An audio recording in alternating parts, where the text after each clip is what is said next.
हाँ जी, हमारे YouTube channel पर आप सभी का स्वागत है। जैसे कि आप जानते हो कि हम आपके लिए हिंदी साहित्य के रिगार्डिंग वीडियोज़ लेके आते हैं।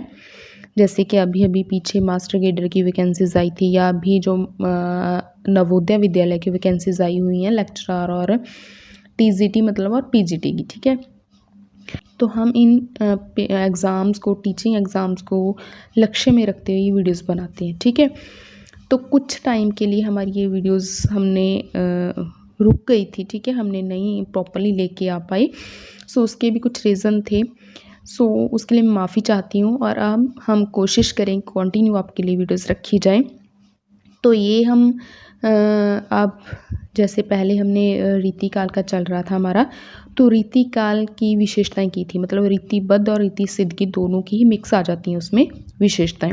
तो आज का जो हमारा टॉपिक है वो है रीति मुक्त काव्य धारा, उसके बारे में जानना और उसकी विशेषताएं करना, ठीक है।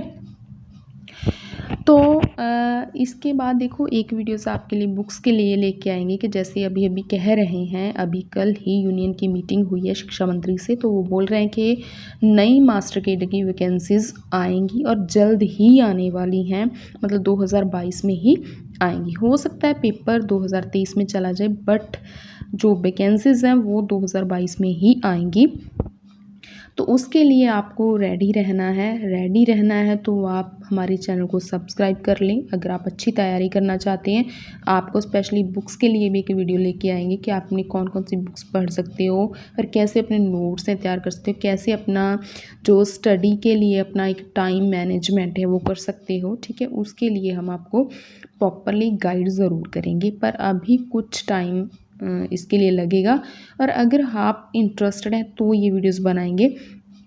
तो अभी आप अगर चाहते हो ऐसी वीडियोस पाना या हमारे साथ रहकर अपने पेपर की तैयारी करना, तो आप हमारे इस चैनल को सब्सक्राइब ज़रूर कीजिएगा।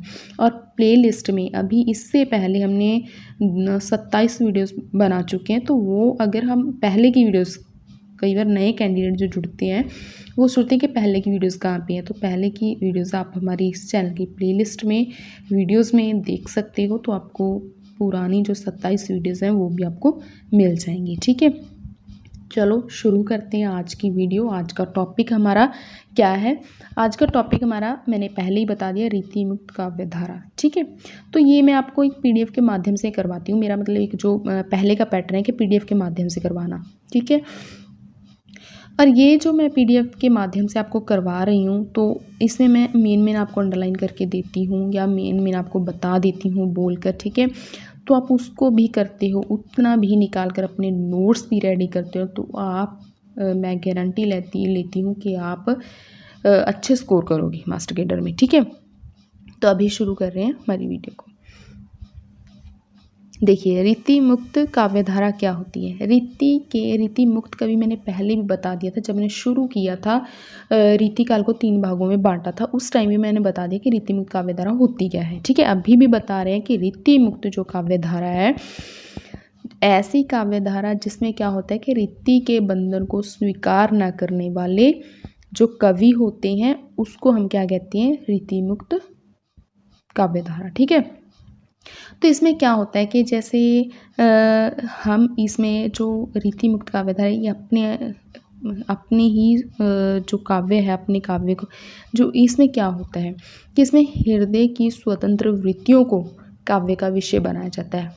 मतलब हृदय की स्वतंत्र वृत्तियाँ, मतलब जो हमारी खुद की भावनाएं होती हैं, भले वो हमारे लेकिन इन कवियों को देखें तो हम प्रेम को ही मुख्य रखते हैं, ठीक है। जैसे प्रेम को कह लें, या हमारे वैसे किसी भी विषय को लेकर हमारी जो दिल की भावनाएं होती हैं, हृदय की भावनाएं होती हैं, उनको उजागर करना, उनको काव्य के रूप में पेश करना, वो ही क्या है, इनका विषय रहा है रीति मुक्त काव्यधारा का, ठीक है। तो इसके जो प्रमुख कवि हैं, क्योंकि इनमें जो हृदय की स्वतंत्र वृत्तियों को, अर्थात मेनली जो प्रेम को लेकर चलते हैं, ठीक है। प्रेम को किसने अपना विषय बनाया, वो बनाया था, जिन कवियों ने वो बनाया था, प्रेम को अपना विषय बनाया था, और इस रीति मुक्त काव्यधारा के वो प्रमुख कवि कहलाए हैं, वो हैं घनानंद, बोधा, आलम, ठाकुर, ठीक है। तो लेकिन ये 4 कवि तो हैं, पर इस काव्यधारा को आगे 4 भागों में विभक्त कर दिया। आप इन 4 भागों को याद रखिएगा, क्योंकि जैसे अभी इस मास्टर ग्रेड में क्वेश्चन आता है कि बाबू गुलाब राय ने निबंधों को कितने भागों में बांटा है, तो ऐसे भी पूछ सकते हैं कि रीति मुक्त काव्यधारा को कितने भागों में बांटा जाता है, उसके कितने प्रकार हैं, ठीक है, या उसको किन किन वर्गों में उसके कवियों को रख सकते हैं। तो आपको ये क्वेश्चन पूछा जा सकता है। ये भी आपको साथ में क्वेश्चन भी बता दिए जाया करेंगे कि किस पैटर्न से आ सकते हैं, ठीक है। तो पहला है रीति मुक्त स्वच्छंदतावादी कवि, दूसरा है रीति मुक्त प्रबंधकार, तीसरा है रीति मुक्त सूक्तिकार, चौथा है रीति मुक्त पद्यकार, ठीक है। स्वच्छंदतावादी कवि जो स्वतंत्र रहकर, किसी के दबाव के नीचे ना आकर, मतलब कि बिल्कुल स्वतंत्र आज़ाद रहकर अपनी काव्य रचना थी वो करती थी। और रीति मुक्त प्रबंधकार जो प्रबंध काव्य लिखते हैं। रीति मुक्त सूक्तिकार जैसे आपने सुना होगा ना, नीति, ये नीति संबंधी काव्य है, ठीक है, तो नीति संबंधी जो सूक्तियाँ लिखते थे, ठीक है। और रीति मुक्त पद्यकार जो मतलब एक बस अपनी कविता करते थे, मतलब पद्य रचना करने का काम करते थे, वो रीति मुक्त पद्यकार। अब हम थोड़ा सा जान लेते हैं कि कौन कौन कवि किस किस वर्ग में रखे गए हैं, ये आपको पता होना चाहिए, ठीक है। जैसे पहला रीति मुक्त स्वच्छंदतावादी कवि है हमारे पास, उसमें जो कवि आते हैं वो क्या कहते हैं, श्रृंगारी काव्य की रचना करते हैं। श्रृंगारी काव्य मतलब प्रेम को प्रमुख रखकर, उसमें संयोग भी हो सकता है, संयोग रस भी हो सकता है, वियोग रस से संबंधित काव्य भी हो सकता है। तो इसमें कौन कौन आते हैं, इसमें प्रमुख है घनानंद। बाकी हम मेनली उन 4 कवियों को रख सकते हैं, घनानंद, बोधा, आलम, ठाकुर को, ठीक है। बट जब अगर प्रमुख पूछते हैं आपसे तो आप घनानंद टिक कीजिएगा। तो दूसरा जो द्वितीय वर्ग के मतलब जो रीति मुक्त प्रबंधकार हैं, तो उसमें आते हैं लाल कवि, ठीक है, ये आप देख लीजिएगा, लाल कवि आते हैं, उसमें सूदन आते हैं, उसमें सबल सिंह आते हैं। तो इनके ग्रंथ भी साथ में दिए हुए हैं, तो आप वो भी देख लीजिएगा, ठीक है। तो इनके ग्रंथ कौन कौन से हैं, छत्र प्रकाश, सुजान चरित्र और सबल सिंह का जो है वो महाभारत है। मतलब हर लेखक का उसका ग्रंथ है साथ में दिया हुआ है, वो आप पढ़ सकते हो इस PDF के माध्यम से। तीसरे वर्ग के जो कवि हैं, मतलब जो रीति मुक्त सूक्तिकार कवि हैं, वो उनमें से आते हैं वृंद, गिरधरदास, घाघ, वैताल, ठीक है। हाँ जी, एक बात और याद करवा दूं कि इसके लिए मैंने पिछली वीडियोस में ट्रिक्स भी बताई थी कि आपने कैसे रीतिबद्ध कवियों को याद करना है, कैसे रीति मुक्त को याद करना है, ये रीति सिद्ध को कैसे याद करना है, ठीक है। तो उसके माध्यम से भी आप देख सकते हो, याद रख सकते हो इनको। तो फिर अब इनकी कुछ उदाहरणें उन्होंने ले ली हैं। अब आप अगर पढ़ना चाहते हो तो इनको लाइन्स को पढ़ सकते हो, पंक्तियों को पढ़ सकते हो, क्योंकि पंक्तियाँ हैं जो पेपर में आती हैं। मोस्ट इंपॉर्टेंट जो है मैं वो बता देती हूँ आपको। भले बुरे सब एक सम चोला बोलत नाही, जानी परत है काग बिक ऋतु बसंत के माही। ये पूछ लेते हैं पंक्ति, ठीक है। जो स्वच्छंदतावादी कवियों का काव्य है वो विशेष महत्व रखता है। मैंने पहले ही बता दिया कि ये 4 कवि हैं ना, घनानंद, बोधा, आलम, ठाकुर, वो मोस्ट इंपॉर्टेंट कवि हैं रीति मुक्त काव्यधारा के, तो उनका काव्य ही महत्व रखता है इस काव्यधारा में। तो अब उनको दूसरा नाम वो कहते हैं कि क्या दिया जाता है, उनको दूसरा नाम है उनका श्रृंगारी कवि। मोस्ट इम्पॉर्टेंट याद रखिएगा, हर चीज़ का, हर युग का, हर कवि का या हर रचना का जो भी दूसरा नाम होता है, अन्य नाम होता है, वो आप कभी नहीं भूलना, ठीक है। तो इसको हम क्या कहते हैं कि जो स्वच्छंदतावादी कवि हैं, रीति मुक्त स्वच्छंदतावादी कवि, उनको रीति मुक्त श्रृंगारी कवि भी कहा जाता है। तो इन श्रृंगारी कवियों में प्रमुख हैं घनानंद, जिनके कुछ अन्य प्रचलित नाम हैं आनंद घन या घन आनंद, ठीक है। ये नाम आप याद रखिए घनानंद के, क्योंकि उपनाम से संबंधित एक क्वेश्चन आता है। इस बार थोड़ा देखें तो थोड़ा पेपर कुछ नए डिपार्टमेंट को दे दिया था शायद, तो इस वजह से उन कुछ टॉपिक्स ना मिस हो गए, पेपर में उन्होंने डाले नहीं, उन्होंने अपने अकॉर्डिंग पेपर बना दिया। बट अगर पेपर के सिलेबस के अनुसार चले ना तो एक क्वेश्चन हमेशा उपनाम से संबंधित आता है, ठीक है, तो याद रखिएगा। तो घनानंद के जो लिखे ग्रंथों के नाम क्या है, सुजान सागर, विरह लीला, रस केलीवली, लोकसार, कृपाकांड। तो इसके अतिरिक्त इनके द्वारा जो रचित कवित्त और सवैये भी लिखे गए, जैसे हमारे रसखान जी ने लिखे थे सवैये, तो उस तरीके से कवित्त और सवैये भी लिखे गए। और इनके कितने सवैये, वो कहते हैं कि 400 सवैये इन्होंने कवित्त लिखे हैं। तो घनानंद द्वारा जो कुछ जैसे कृष्ण भक्ति से संबंधित कुछ जो ग्रंथ थे वो छतरपुर के राज पुस्तकालय में सुरक्षित रहे हैं। दूसरे कवि हैं आलम, क्योंकि इनके बारे में थोड़ा थोड़ा परिचय हम कर लेते हैं। जो आलम हैं वो दूसरे प्रसिद्ध कवि हैं इसके। वो क्या है कि वो औरंगजेब का जो पुत्र है मुअज्जम, ठीक है, उसके आश्रय में रहते हैं। आपको ये तो पता है क्या, रीतिकाल के जो कवि थे ना वो किसी न किसी राजा के आश्रय में रहते थे। तो ये जो आलम थे वो औरंगजेब के पुत्र मुअज़्ज़म के आश्रय में रहते थे। और घनानंद का मैं आपको बता देती हूँ कि घनानंद किसके आश्रय में रहते थे। ये दिल्ली के जो बादशाह मोहम्मद शाह थे, ठीक है, उनके राज्य में मीर मुंशी थे। ये मैं कुछ जो एक्स्ट्रा बातें आपको बताती हूँ वो आप नोट कर लिया करें, ताकि आपको कुछ एक्स्ट्रा भी मिलता रहे। बाकी मैं बुक्स आपको बता दूँगी, आप वहाँ से भी देख सकते हो कि मैं जो ये एक बुक से मैंने आपको पढ़ाया, पर मैं कुछ अदर बातें आपको बताती रहती हूँ जो मैंने अदर बुक्स में पढ़ी हुई हैं, यो मैंने बुक्स को फॉलो किया है, ठीक है। तो क्या है कि वो मोहम्मद शाह के राज्य में मीर मुंशी थे और जाति उनकी थी कायस्थ, ये भी आप याद रखिएगा, ठीक है। और प्रेम किससे करते थे घनानंद जी? सुजान नाम की वैश्य थी, उससे प्रेम करते थे ये। और ग्रंथ मैंने इनको बता दिया, ठीक है, आपको बता दिया। तो कुछ इनके बारे में जो वो हैं पंक्तियां हैं वो भी मैं आपको साथ साथ में बताती रहूँगी घनानंद जी के बारे में, जो रामचंद्र शुक्ल जी ने कही हैं। और आप याद रखिएगा, घनानंद जी के बारे में मोस्टली ज़्यादातर कोई भी पंक्ति आ जाए तो वो रामचंद्र शुक्ल जी ने कही है।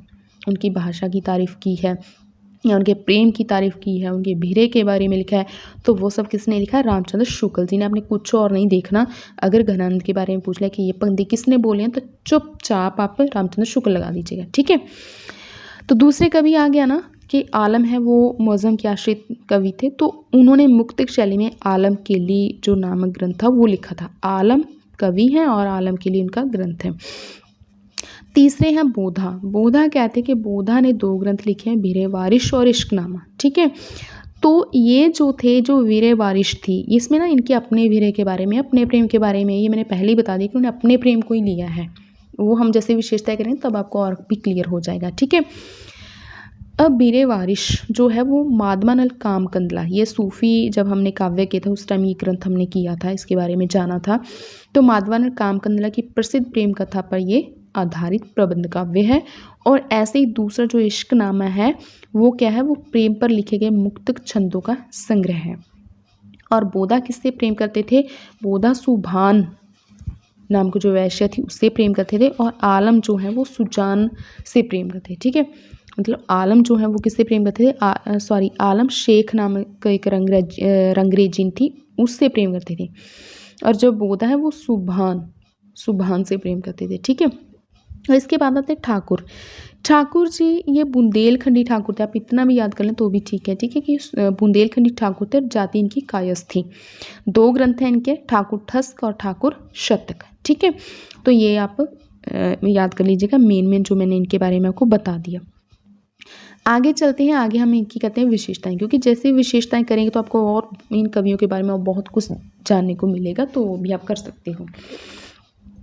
अब देखिए, सबसे पहली विशेषता क्या है कि स्वच्छंद एवं अकृत्रिम प्रेम का चित्रण। तो क्या है कि पहले ही हमने क्लियर कर लिया कि इनका जो मेन विषय था जिसको ये आधार बनाकर लिखते थे वो था प्रेम, ठीक है। तो वही पहली विशेषता कि स्वच्छंद एवं अकृत्रिम प्रेम। अकृत्रिम क्या होता है? अकृत्रिम जो होता है, देखो कृत्रिम क्या होता है? बनावटी। तो अकृत्रिम क्या होता है कि जो बनावटी नहीं होता, मतलब अपने आप ही जो प्राकृतिक जिसको हम कह सकते हैं, ठीक है। तो स्वच्छंद मतलब आज़ाद। तो रीति मुक्त जो कवि थे उन्होंने उनका जो प्रेम था, जिस प्रेम को उन्होंने धार बनाकर काव्य किया वो स्वच्छंद था, अकृत्रिम था। मतलब जो सच्चा प्रेम हम कह सकते हैं वो था, ठीक है, कि उनके अपने ही हृदय की जो भावनाएं थी, ठीक है, जो अपनी प्रेमिका को लेकर थी, जो भी भावनाएं थी अपने प्रेम के प्रति, ठीक है, तो उन्होंने अपने काव्य में उसको बयान किया। और रीति मुक्त जो रीतिबद्ध कवि थे उनका कामुकता से भरा हुआ था। मतलब वो सिर्फ एक अपने प्रेम को एक मानसिक प्रेम तक सीमित रखते थे, ठीक है। लेकिन इनका जो प्रेम था वो हृदय की मार्मिक अनुभूतियाँ थी इनके प्रेम का आधार, ठीक है। तो अब देखो इनके क्या है कि इसके बारे में क्या है कि प्रणय विभोर मन की ऐसी कोई वृत्ति नहीं है जिसका सहज स्वाभाविक चित्रण घनानंद ने न किया हो, ठीक है। मतलब हर प्रकार की इन्होंने जो प्रेम से संबंधित वृत्तियाँ थी, जो उनकी अनुभूतियाँ थी, उनका वर्णन इन्होंने किया है। तो घनानंद की ये पंक्तियाँ ये आप याद करिएगा, मोस्ट इंपॉर्टेंट है। क्या है? अति सूदो स्नेह को मार्ग है, जहाँ नेक स्यान बांक नहीं, तहाँ सांचे चले तजी अपनपो, झिझके कपटी ये निशांक नहीं, घन आनंद प्यारे सुजान सुनो, एक ते दूसरो आंक नहीं, तुम कौन सी पार्टी है पढ़े हो लला, मन है पेधे छटांक नहीं। ठीक है। तब रामचंद्र शुक्ल जी ने, ये पहले मैंने बता ही दिया था कि सब कुछ रामचंद्र शुक्ल जी ने कहा है घनानंद जी के बारे में। ठीक है। तो वो क्या कहते हैं रामचंद्र शुक्ल जी, इनकी प्रशंसा करते हुए क्या कहते हैं कि प्रेम मार्ग का ऐसा प्रवीण और धीर पथिक तथा जवादानी का ऐसा दावा करने वाला ब्रज भाषा का दूसरा कवि नहीं हुआ है। ठीक है। तो ये जैसे आप देखते हो ना कि मैं कहाँ से बोल रही हूँ, ये जो अंडरलाइन किया मैं वही बोल रही हूँ, सारा कुछ और कुछ नहीं बोल रही। ठीक है।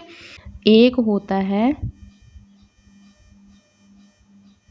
परिणय। ठीक है। तो इसमें क्या अंतर होता है कि परिणय होता है जो हमारा एक कहते हैं कि पति पत्नी का जो रिलेशन होता है, जो उनका रिश्ता होता है, वो परिणय कहलाता है। और प्रणय क्या होता है कि जो हम एक प्रेम होता है, ठीक है, मतलब लव कह सकते हैं जिसको, वो वाला।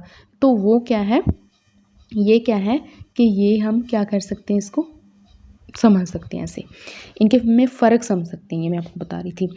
और हाँ जी, इसके बाद आता है, इसके बाद देखिए विरह वर्णन की प्रधानता। दूसरी जो विशेषता है वो है विरह वर्णन की प्रधानता। ठीक है। तो इसमें क्या है कि जो रीति मुक्त जो काव्य है उसमें विरह वर्णन की प्रधानता है।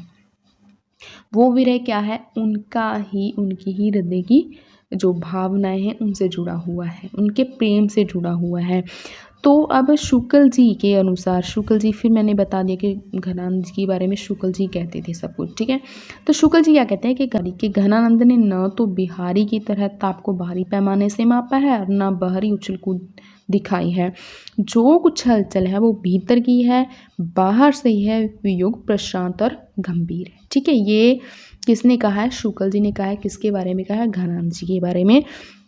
तो रीति मुक्त कवियों का जो प्रेम है वो अंतर्मुखी है, उसमें हृदय का अंतर्दहा है, प्राणों की तड़प है, मन की व्याकुलता है। तो इन बातों से हमें क्या पता चलता है कि जो विरह वर्णन है वो उनका खुद का ही, कि अपने ही शरीर को जो कहते हैं वो हंडाया हुआ होता है। ठीक है। वो व्यतीत किया उन्होंने अपने शरीर, अपने जीवन के में ही व्यतीत किया है। तो तीसरी जो विशेषता है वो क्या है? स्वानुभूति का चित्रण। ठीक है। स्वानुभूति का चित्रण, स्वानुभूति मतलब ये दो शब्दों से बना है, स्वयं प्लस अनुभूति। तो स्वानुभूति के रीति मुक्त जो कवियों का जो प्रेम है, जो अनुभूति है, अनुभूति मतलब जो भावनाएं उनकी वो खुद की हैं, स्वयं की हैं। ठीक है। तो यहाँ पे क्या लिखा है देखो, रीति मुक्त कवियों ने आत्माभिव्यक्ति को प्रमुखता देते हुए वैयक्तिक जीवन की अनुभूतियों को काव्य में अभिव्यक्त किया है। वे किराए की आंसुओं से नहीं अपितु अपने आंसुओं से रो रहे हैं। कहा जाता है कि जो घनानंद थे वो सुजान से प्रेम करते हैं। मैंने मेन अंडरलाइन कर दिया। ठीक है। या भूलो ना, पूछा जा सकता है कि घनानंद के काव्य की नायिका कौन है। ठीक है। तो ऐसे पूछा जा सकता, क्वेश्चन आ सकते हैं। या उनकी प्रेमिका कौन है। तो घनानंद सुजान से प्रेम करते थे। जो आलम थे वो किससे प्रेम करते? शेख नामक रंगीजन से। ठीक है। तो बोधा थे वो पन्ना राजदरबार की जो सुभान नामक वैश्य थी उस पे आसक्त थे, मतलब उससे प्रेम करते थे। तो इसके बाद ठाकुर जी के बारे में ऐसा कुछ नहीं मिलता, तो हम उनको देखेंगे भी नहीं। ठीक है। उनकी प्रेमिका के बारे में आपको कुछ खोजने की ज़रूरत नहीं है। तो चौथी विशेषता है कि सौंदर्य चित्रण। ठीक है। रीतिवत जो कवियों थे, जो हमने पहले किया है रीतिकल की विशेषताओं में, तो उनका जो सौंदर्य था वो कैसा था कि मांसल सौंदर्य था। ठीक है। मतलब वो सिर्फ उनका सौंदर्य था एक भोग विलासी उससे जुड़ा हुआ, ठीक है, विषय से जुड़ा हुआ। तो लेकिन इनका जो सौंदर्य है वो मांसल सौंदर्य नहीं है। इनके सौंदर्य में सूक्ष्मता मिलती है, हृदय की तड़फ मिलती है। ठीक है। मतलब कहीं भी संयोग तो मिलता ही नहीं है, मोस्टली वियोग वर्णन ही ज़्यादा जो महत्वपूर्ण है इसमें। तो ये आप देख सकते हो। इसके बाद अगली विशेषता है प्रकृति चित्रण। ठीक है। प्रकृति चित्रण।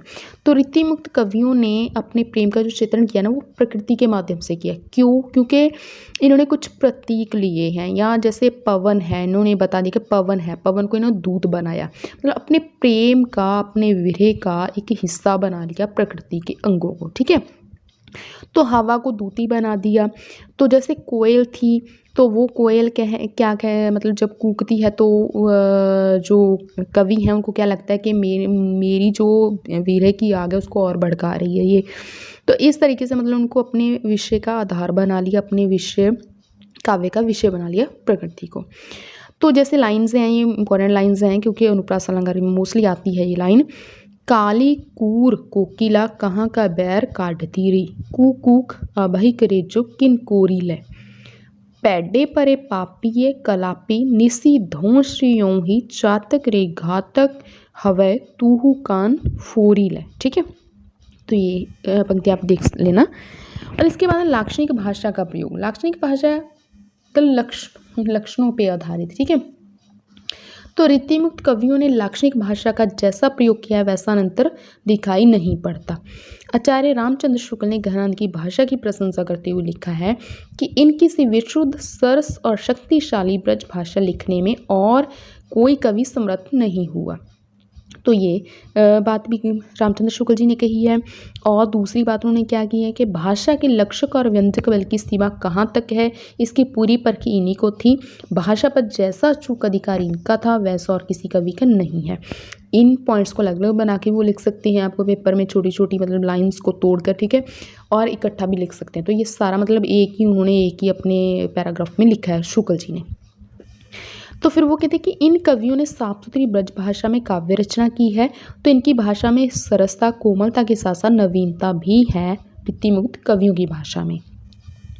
तो जो रीतिमुक्त काव्य है वो ज़्यादातर क्या है कि मुक्तक शैली में लिखा गया है। ये आप याद रखना शैलियाँ। ठीक है, मुक्तक शैली में लिखा गया। जैसे हम कहते हैं ना प्रबंध काव्य है ये खंड काव्य है, ये गीति काव्य है। तो मतलब इसमें ऐसा कुछ नहीं है, ये मुक्त काव्य आता है। रीति काल में मोस्टली जितना भी काव्य आता है ना वो रीति मुक्त काव्य है। ठीक है, और बाकी रीति मुक्त जो काव्य वो हिंदी साहित्य की अमूल्य निधि है, मतलब धन है।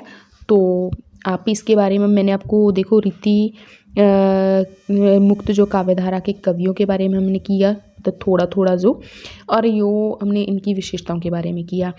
अभी इसके बाद हमारा अगला टॉपिक क्या होगा कि इसके प्रमुख कवियों को अलग से निकालना, अलग से उनके बारे में डिटेल में जानना।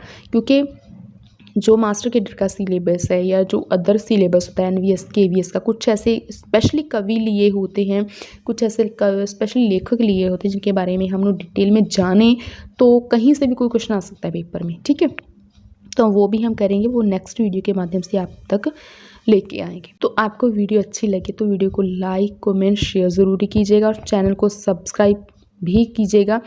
बाकी आपको एजुकेशन डिपार्टमेंट जो है उसकी जो भी अपडेट्स आती हैं वो तो आपको हम देते ही रहेंगे जैसे पहले देते थे। वीडियो देखने के लिए आपका बहुत बहुत धन्यवाद। Thank you.